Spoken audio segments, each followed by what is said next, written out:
Hello and what is going on to all the victory riders out there? It's your girl V here, and I am back with another video, and I am so happy to just come back and be consistent, because 2024 I wasn't that consistent. I had so many videos I wanted to share with you guys, but I also wanted to share with you guys my travel content. So I really sat down with you guys. So now to bring you guys two back-to-back sit-down videos makes me so happy, okay?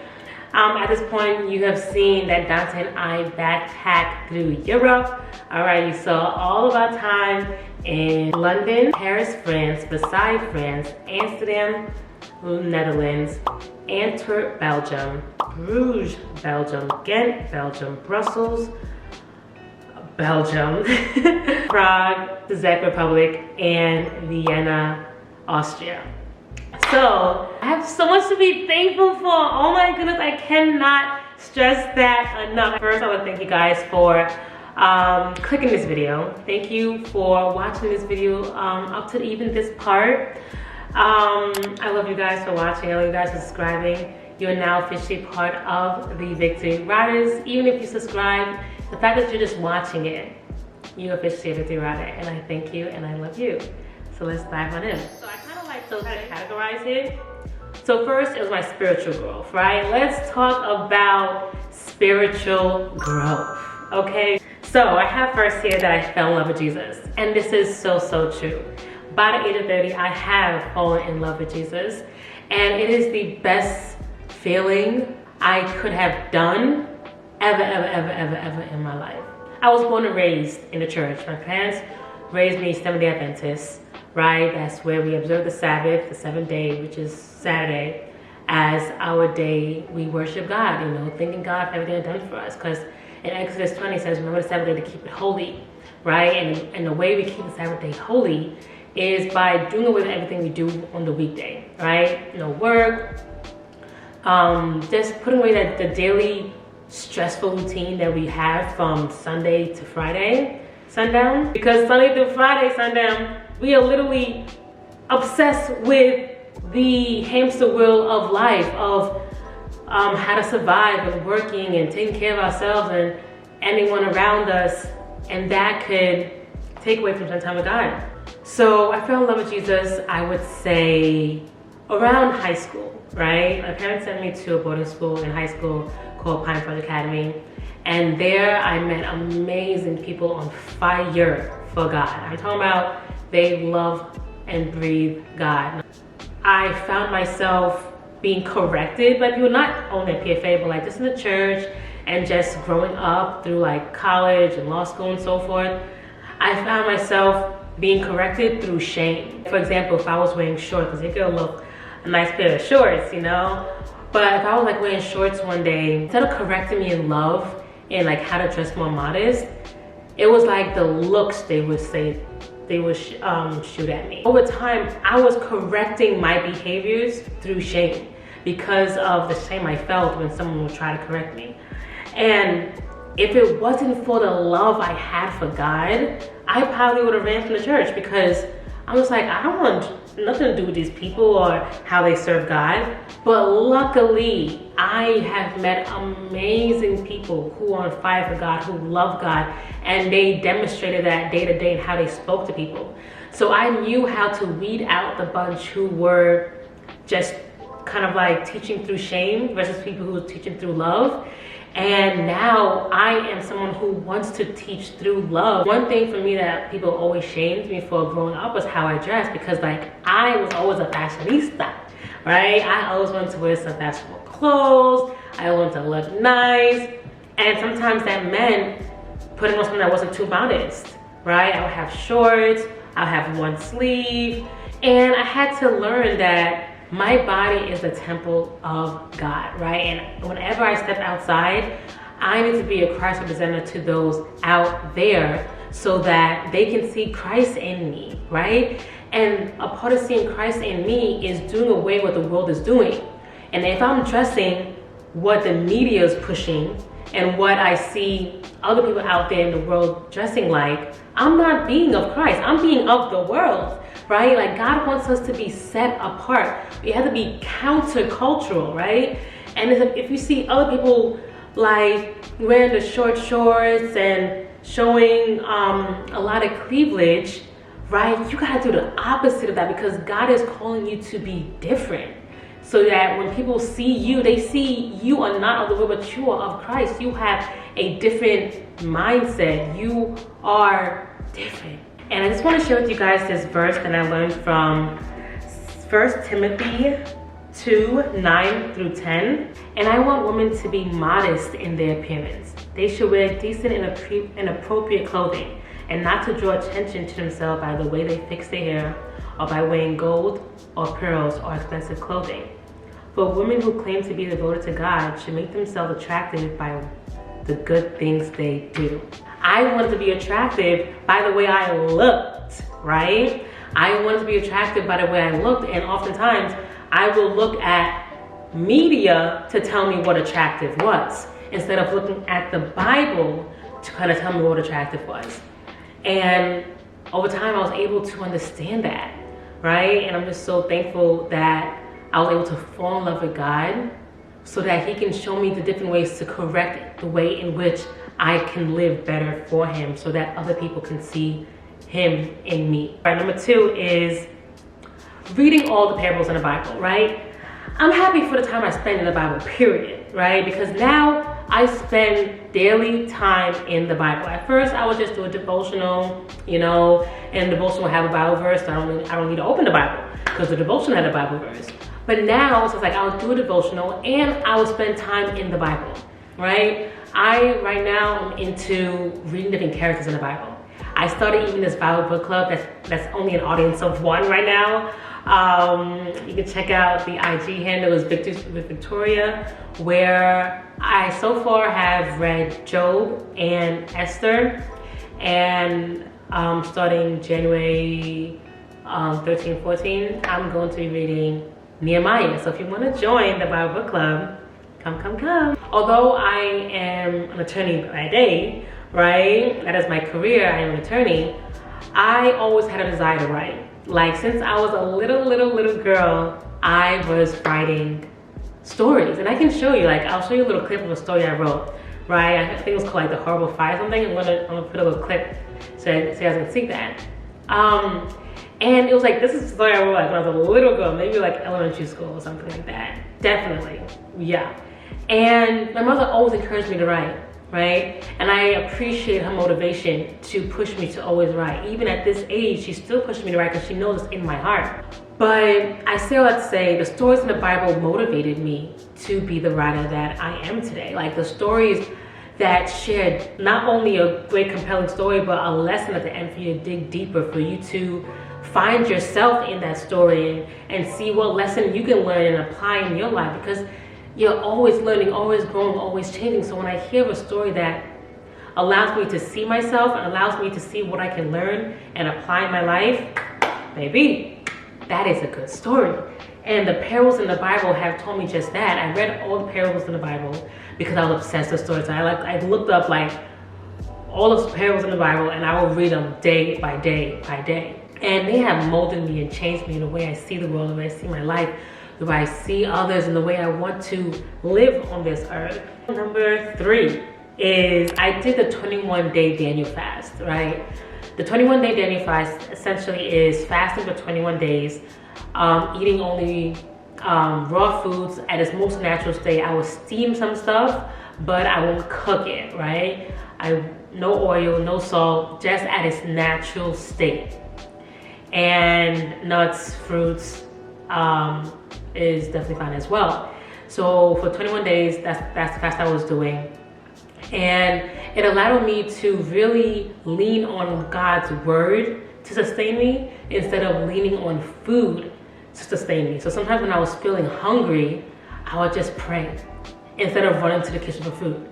And at times when I was feeling like just bored, I'm an emotional eater, I'm like bored, instead of running to the kitchen to eat, I would pray and open the Bible and read a parable. And I did the 21-day Daniel fast twice before I was 30, and I'm super thankful for that, because it was absolutely life-changing. It allowed me to lean on the word more instead of leaning on things on earth more. Number 4 was understanding the impact of having a prayer journal.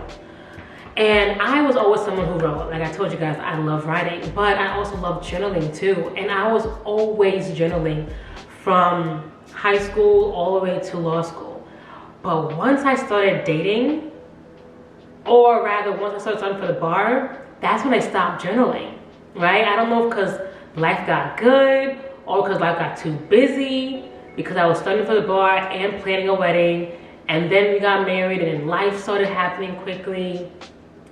And I just stopped journaling, right? But luckily I was still praying, I was still reading the Bible, but I just stopped journaling. And I want to start journaling again, because like I keep all of my journals, and I'll show you like a little video of all the journals I kept from high school all the way to law school, that I would use them when I open them and I'll read what I had in them. I'm just like, V, God has brought you through.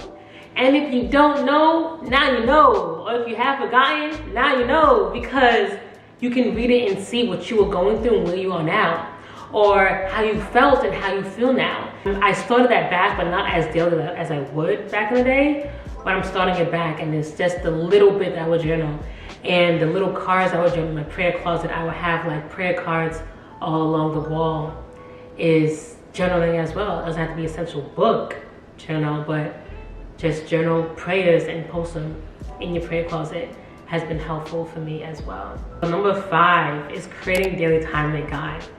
That is another top 5 thankful thing that I've done before. There's creating daily time with God, and not just when I wake up in the morning, thank you God for waking me up, and not just when I go to bed at night, like thank you God for waking me through the day. No, I'm like honestly, like Dante knows to leave me alone. Like my phone's on do not disturb, and I have my Bible, my journal, and pen and highlighters all around me so that I can highlight and write and understand the word. I am reading the word to understand it better. So I read the scripture and I see how it applies in my life, or what I can gain from it in my life, and I write different ways I can apply it in my life, just so I could really implement it. Daily time with God has allowed me to really live out my life for God better. Because as I'm creating that daily habit with God, it's showing in my daily habits in the world. If you were to watch, like let's say, Love Island every day, you're gonna go around saying, can I have a chat? Or like, or I'll put all my eggs in your basket. Or like, can we go for a chin wag? You know, you start speaking like the people around you. You start speaking like, or having habits like the people around you. But when you spend time with God, spend time in His Word, you start living like God. You start living like Christ. And that's your habits. So now going into personal growth, right? Number 6 is finding my purpose. It's a daily journey to find your purpose, but I honestly feel like I'm living my purpose now.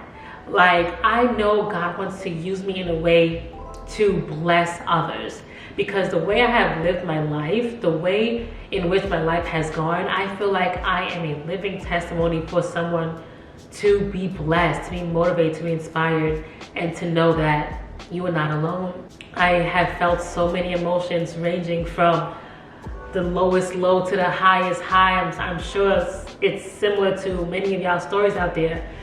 But I just feel like God has called me to share mine. You know, like sometimes people may be a little too shy and timid to share theirs, but I am someone who's just like, put me out there. Like, put me out there. I want to share my story, because that's how proud I am of my story, right? And it took me a while to get here, don't get me wrong. Like, it took me a while because I lived in shame for so long, because of the way sometimes people would correct me. I lived in shame. I felt like I wasn't good enough. I felt like me? Like, no way. Who wants to hear from me? Like, I'm the girl who dresses how she wants. I'm just thankful that I am where I am now, and I'm sharing it because I don't know anyone else out there, in particular of someone who has been shamed in how they dress, or shamed in how they acted, or shamed and who they are. God wants to use you, all right? He is not done with you yet. You are on a journey, so continue to just hold on to God in this journey that you're on with him, because he will bring you through. He will.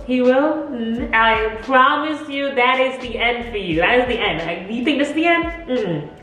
God bringing you through is the end. But honestly, once you are brought through, there's still more. There's still more joys and laughter and happiness to be had than just the feeling of shame. Number 7, study who I am to love myself deeper. I cannot speak on this enough, because I speak down on myself so much. Like in the quiet moments when I'm just like washing the dishes, I would think back at a time where I did something and I'm just like, oh, you idiot. I will call myself an idiot. Or I'll think back at a moment where I said something and I feel like, oh, I think I could have said that better. And I'm just like, oh, you're so horrible. And I will call myself horrible because of what I did or what I said. But I wouldn't even acknowledge the fact that I'm so apologetic and my heart is truly remorseful. And that just shows another character trait about me. Is just like, I'm willing to change and grow and be a better person. Because unfortunately, there's some people out there after they do something horrible or wrong, they have no remorse, right? But here I am in these quiet moments, thinking back of ways that I should have done something better, I should have said something better, right? And that just shows more of a positive trait within me, that I want to learn and grow and be better each and every day. Like, I am constantly trying to see how I can grow and learn and be a better person, so I can love others more, so I can become passionate more, so that I can be understanding more, just loving and joyful, and just be an amazing God, Christ-like filled person, right? And whatever room I enter into and whoever I'm talking to can see that. So being able to love myself more, stop talking down on me, right? In yoga, I learned like Santosha means like non-violence, and sometimes non-violence even means to yourself. How you speak to yourself is violence. Violence isn't just harming someone, it's harming yourself, right? And how you speak to yourself. You know, someone doesn't need to bleed in order for you to see that you hurt them. And you don't need to bleed in order to see that you hurt yourself.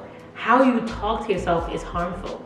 So, although many Christians have a lot of negative things to say about yoga, yoga truly has been beneficial to my life. Not only in the health factor, like I'm able to be more limber and flexible and fit. Yoga has taught me how to view myself better. You know, view myself how God sees me, and to see that when I speak down on myself, I'm speaking down on God, because He created me for a purpose.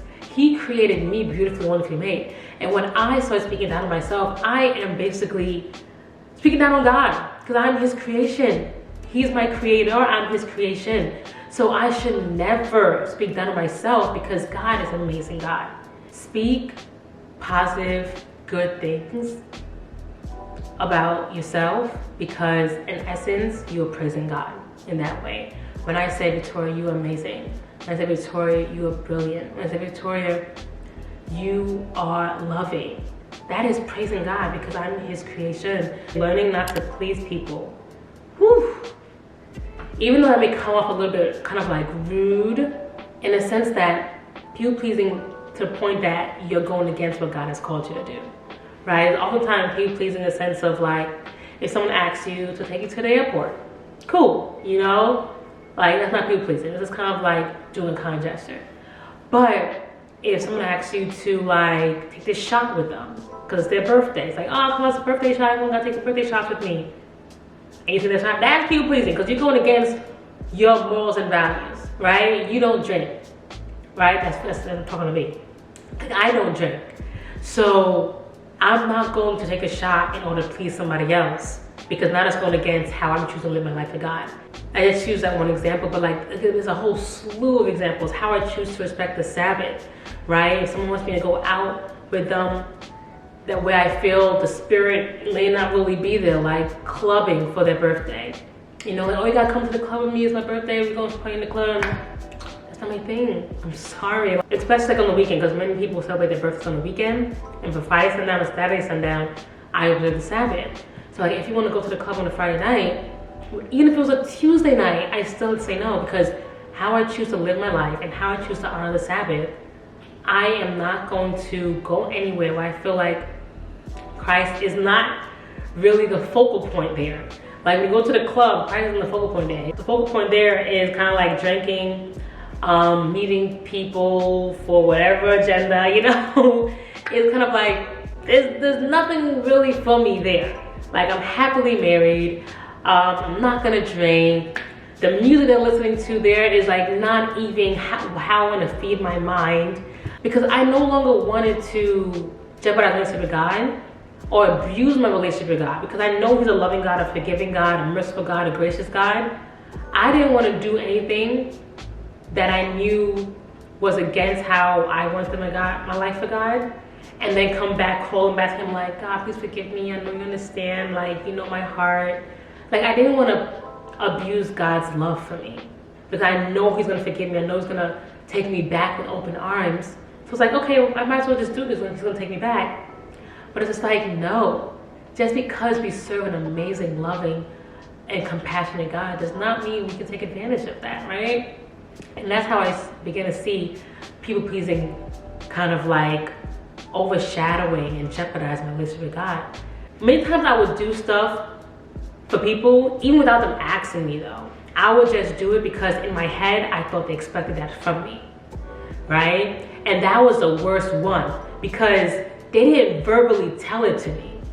I'm doing this because I think this is what they want from me. And that's the worst one, because now I'm operating under a false realization of what reality could be.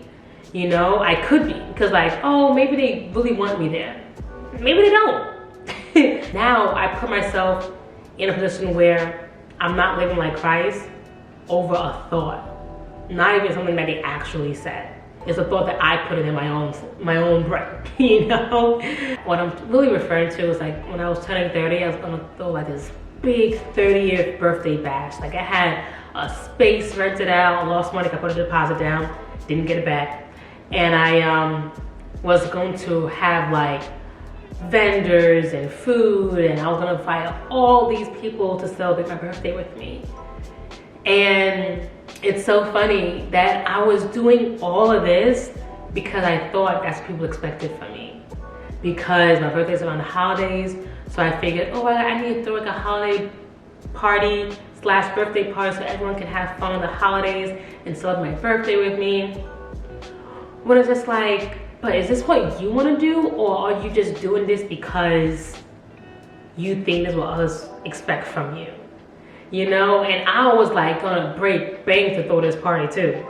So not only was I going against what I wanted to do to live a life like Christ, but I was breaking bank. I realized for my birthday, I wanted to be more of a spiritual day, where I recognize all the blessing God has done for me, where I reflect on all the good things God has done for me. Instead of trying to celebrate, turn up, have fun, you know, which is cool and all. Like, definitely I want to do that too, but not the primary goal. You know, I would do that in my own style, but not as this is a big bash. I'm not someone who wants to go all out there. And it's so funny that many people view me as someone who wants to go all out, but honestly, that's not even me. That's just the person I thought you want me to be, so I was conveying that person so that you can have that perception of me, but that's not really me. You know, fun to me could just be going to the beach, chilling, relaxing, laying there in silence, you know, or having a nice intimate dinner night out, or in, shoot, I love being in. I'm no longer staying in relationships where, the list goes on. So I found myself staying in relationships where I was there due to the number of years we've been friends, the longevity. And I realized, like, is this a quality friend I want to have in my circle? Or is this somebody that's just like someone I know and I love, right? And I had to differentiate that, because I need to understand who's like in my tight-knit circle, someone I can run and talk to and pray with and can tell anything to, and know that they'll pray for me, uplift me, and encourage me, and I trust with this information. You can't trust everybody now. Or is this someone in my life who I love, but we're just not as close, you know? You're just there, and I will have little chats bits here and there, maybe once a year check-ins and see how you're doing, but not in my close knit where I'm speaking to you on a more consistent basis. Or I was staying because I didn't want to have a difficult conversation with them to show that we outgrew each other. Or I was staying with them or because I was realizing the way they were living their life no longer coincided how I wanted to live my life. But I didn't want to seem like that judgy friend that was like, oh, now I'm elevating, but you're not, so I'm dipping, you know? Like, I just didn't want to have that tough conversation because it can go left if someone feels offended. So I really just had to just bit by bit kind of like distance myself until it got to a point where it was comfortable. You know, we have our little check-ins, but it's not like those consistent daily chats. Right here in 1 Corinthians 8:9, it says, but you must be careful so that your freedom does not cause others of weaker conscience to stumble. I say this verse because although they're living their life different from how I want to live my life, I have to protect the way I have to live my life. Like the way they live their life, one day I may be so tempted that I could stumble, right? And I don't want to put myself in a position where I could possibly stumble due to the fact that I kept somebody around in my close knit that allowed me to stumble. I'm never going to put myself on a pedestal saying that I'm such a strong believer and I can never waver, I can never sin. Nah, I'm not going to put myself on that pedestal because I know that my journey with Christ is a journey. I haven't met the destination yet where I'm good and solid and straight. No, like I too had the possibility to stumble and falter. So I had to protect myself. 10 is cutting my hair. Talk about personal. September 2019, I cut my hair. And when I cut my hair, I thought it was going to be life-changing, revolutionary. My life was going to turn around a whole 180. I was going to just elevate and just be this amazing person that I envisioned, right? And boy, did I see life so differently back then, right? I thought it was what you did that changed your life and turned it around. But no, it's who you know. Because I realized the more I spend time with God, the more I learn about God, is the more I know about myself and I'm able to change and be a better self. I was looking at cutting my hair to show me a version that I wanted to see in myself. And all along I had to just turn to God to show me who I am. I had to turn to God to show me the version I want to see in myself. Because it was then, only then, as I started spending time with God, that I started to see the person God saw in me. And I'm just like, yo, I'm dope. Yo, I'm amazing. Yo, like there is nobody like me. Nobody like me. Honestly, cutting my hair out, I fell into a deep pit of depression because I no longer felt beautiful, which is weird. After I cut it, that day I cut my hair, the stylist made me look amazing. And I'm just like, hey, I look good, I look great. But then after I left the salon the next day I woke up, I couldn't do that same look she did. So I looked rough until it got to a length where I could make myself feel pretty. And I say it's weird that I made myself feel pretty because it's kind of like, I realize now that pretty is not what you put on, yo. Which is so funny because back then I was really looking at myself as beautiful by the way I looked. Like what I put on, and how I did my hair, my makeup. Which is all good, I still like to look good. I still like to wear nice clothes, and I like to have my hair done, and I still like to put on makeup. But I had a lot of emphasis on those things to make myself feel beautiful. But now, I really feel beautiful by what comes out my mouth, by how I carry myself, right? If I'm speaking sweet and amazing things to other people, no matter how I look, I feel beautiful because I just made someone feel good. 11 is a wet natural. I love the fact that I went natural, embracing my natural hair, no longer getting perms, because them perms burned my hair, burnt my scalp, and those are the feelings that I just hated. Like, to know that I was gonna get a perm that day, like if I had an appointment for a perm on the 10th, On the 1st, 2nd, 3rd, 4th, 5th, 6th, 7th, 8th, 9th, I am anxious, like full of anxiety about the perm I'm about to get, because it burned. It never was a comforting feeling. So to be able to appreciate and love the hair that grows out of my scalp, the way that God allowed it to grow out of my scalp, and wear my hair is a beautiful thing. I know right now I have braids on, but underneath my braids, my hair is, and it's a natural state. And that is what I'm proud of now, because it's allowing me to appreciate more God's creation, me. 12, learning how to take my time. Learning how to take my time. I'm still learning how to take my time. Right now I feel like I'm rushing right now, but that's only because I want to keep this video short. But in my day-to-day life, I feel like I rush a lot. Rushing to cook dinner, rushing when I'm even out in my work, getting my work done and meeting deadlines and getting my work in on time. And I realized when I started traveling, especially in this recent trip that I took to Europe, that I need to slow down, because how they were living their life in Europe was nice and slow. I want to share with you guys a story. It was in Antwerp, Belgium, and Dante and I at this point realized that they take forever to bring the check, right? So you sit down in the restaurant, 30 minutes before they ask you for your order. Cool. They want you to make sure you know what you want to order. Cool. So 30 minutes to just decide what to order. Then the food comes out. You eat the food in like 20 or 30 minutes. Now you're there for an hour. You're ready to go and explore and see what the world has to offer. But no. After you finish eating, it takes another 30 minutes for them to bring the bill. Yeah. So they bring the bill another 30 minutes. Now you're there for an hour and 30 minutes. Now you sign it, put your card in, whatever, right? Send it back.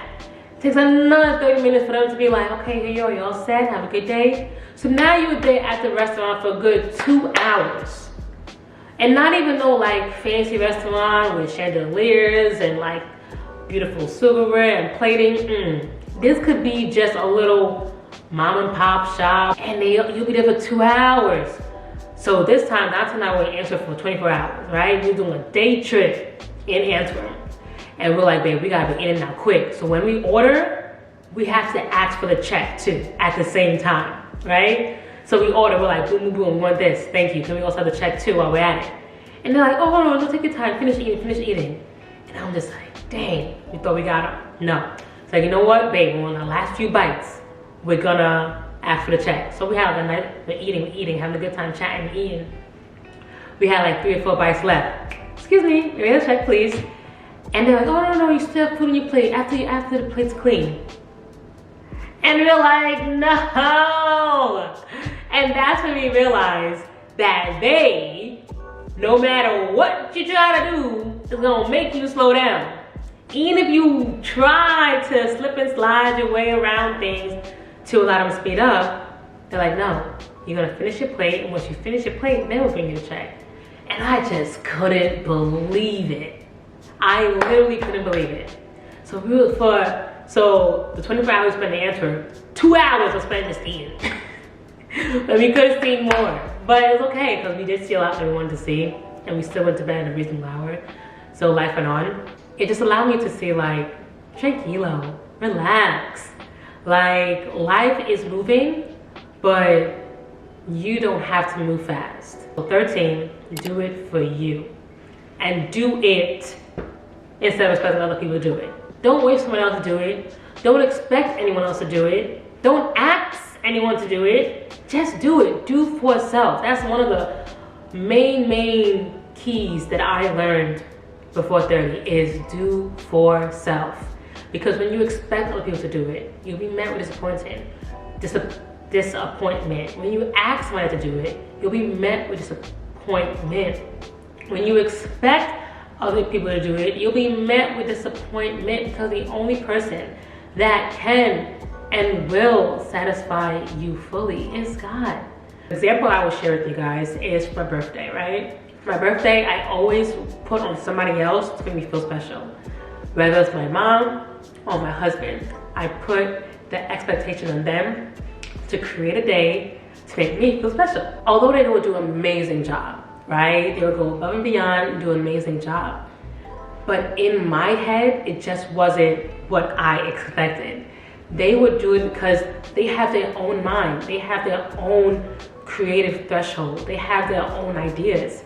So they're gonna create a day according to how their mind allowed them to cultivate those ideas. And it will be amazing day. I'm super thankful and grateful, right? But because of my flesh, my earthly desires and expectations, I would just always feel like I wanted more, right? I know that's like the brat in me. But I realized, yo, stop putting it on your mother and your husband to make you feel special. Make yourself feel special. And that's when I took it upon myself to really do what I want to do on my birthday. So now when my birthday comes around, I don't put emphasis on nobody. I create my itinerary. I create the agenda. I do what I want to do. I tell everybody, like, yo, you don't have to do it, but this is what I'm doing. If you want to be there, cool. And it really shows who wants to be there and love on you and support you, because you're not putting expectations on nobody to be there. You're just like, yo, this is what I'm doing. If you want to be there, cool. If you can't make it, cool. It's like, I understand. And I'm able to have a more fulfilled day that way, because now I'm with people who wanted to be there. Number 14 is smile again. Yo, smile again. I can't believe there was a point in my life where I stopped smiling. I stopped smiling because life was just so hard. So hard. I think back at that time when I was just, like, I don't even know if I can open my eyes. It was just so heavy with just stress and worry and fear of the future. This was like 2018, 2019. Those were some pivotal dark moments of my life that allowed me to appreciate these bright days. Because these bright days shine brighter because of those dark days in 2018, 2019. And I appreciate the growth that I went through there. Reminds me of the verse, Isaiah 43. It says, "For I am about to do something new. Have you seen I already begun? Do you not see it? I will make a pathway through the wilderness. I will create rivers in the dry wasteland," right? And this is the verse I had to create to memory because I needed to repeat this in my life whenever I felt like I was spiraling or stressing out. This is God telling me, reminding me that no matter what you're going through, no matter how impossible you feel the situation is going to be, I will turn it around. You think you're lost in the wilderness right now? I will make a pathway. You'll find your way out. You think you're in a dry wasteland, deserted, all alone and thirsty? I will create rivers for you to have thirst and for there to be sustenance and life there. God was reminding me in this verse that no matter what, He's gonna turn around. Number 15, I will say good health. I'm thankful for the good health that I have now, because it's funny that I was always health conscious because of my religion. I'm Seventh-day Adventist, and we have the Adventist health message. And I follow the Bible's teaching of what's clean and unclean in the Bible. So for all of those reasons, I have a healthy body now, and I thank God for that. That I am able-bodied, that I am a healthy body, and that I can see and move and run and jump and skip and hop if I wanted to right now in this very moment, right? And I thank God for that, for allowing me to have a mind just in general that always seek healthier alternatives. Thanking God for allowing me to be Adventist so I can have the Adventist health message. Thanking God for allowing me to read the Bible so that I can dig deep in the Bible and see what's clean versus unclean, what's healthy versus not healthy, so that I can take care of this temple that God has given me, right? So I'm thankful for my health. I thank for God for leading me to accept good health for my life. And unfortunately, I have to stop this video here. My battery light is flashing, so I did 1 through 15. So I'm gonna do part 2 at another date. So I hope you guys watch it. I gotta speed up before it dies. But stay blessed, stay positive, and continue to ride the wave until you see your next victory. I love you, Victor Riders, and I will see you guys in another video. Also, hit that subscribe button down below, all right? Hope you guys enjoyed this video. I'll learn more about me, connected more with me, resonated more with me. because that's all my goal is in these videos, is to share my story, to resonate, and to make you feel in this journey with me, so that you know that you're not alone in the journey that you're traveling on. So I love you guys, and I'll see you in another victory. Bye.